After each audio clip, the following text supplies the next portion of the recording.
A Different Kind of School by Evie Lucas. I had heard a great deal about Miss Beam's school, but not till last week did the chance come to visit it. When I arrived, there was no one in sight but a girl of about 12. Her eyes were covered with a bandage, and she was being led carefully between the flower beds by a little boy, who was about 4 years younger. She stopped, and it looked like she asked him who had come. He seemed to be describing me to her. Then they passed on.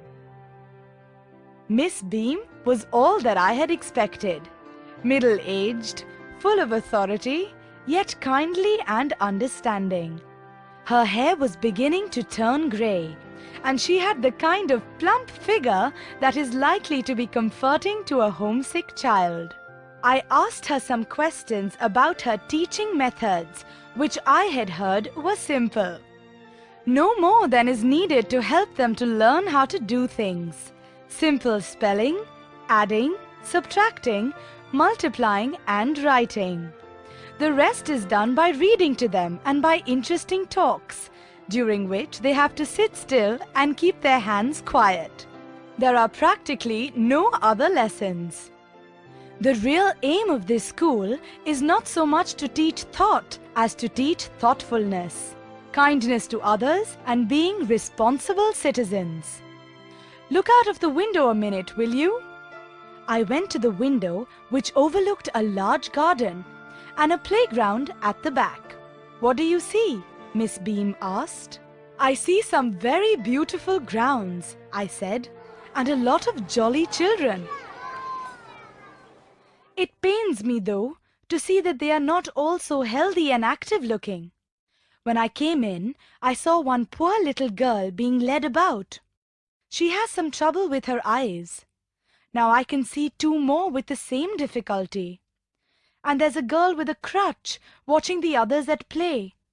She seems to be a hopeless cripple. Miss Beam laughed. "Oh no," she said. "She's not really lame. This is only her lame day. The others are not blind either. It is only their blind day." I must have looked very surprised, for she laughed again. This is a very important part of our system, to make our children appreciate and understand misfortune. We make them share in misfortune too.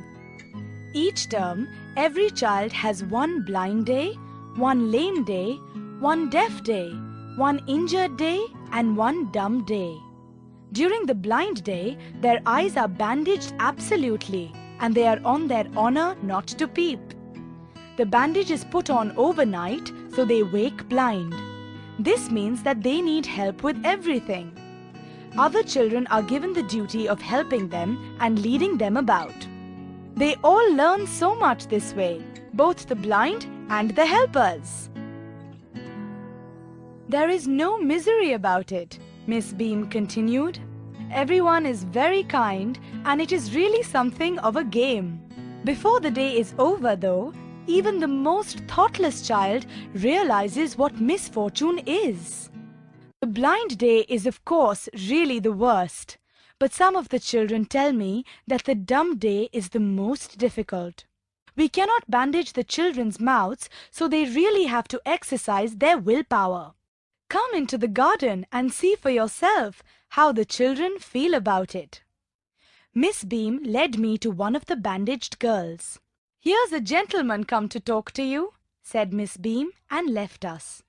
"Don't you ever peep?" I asked the girl. "Oh no," she exclaimed. "That would be cheating." But I had no idea it was so awful to be blind. You can't see a thing.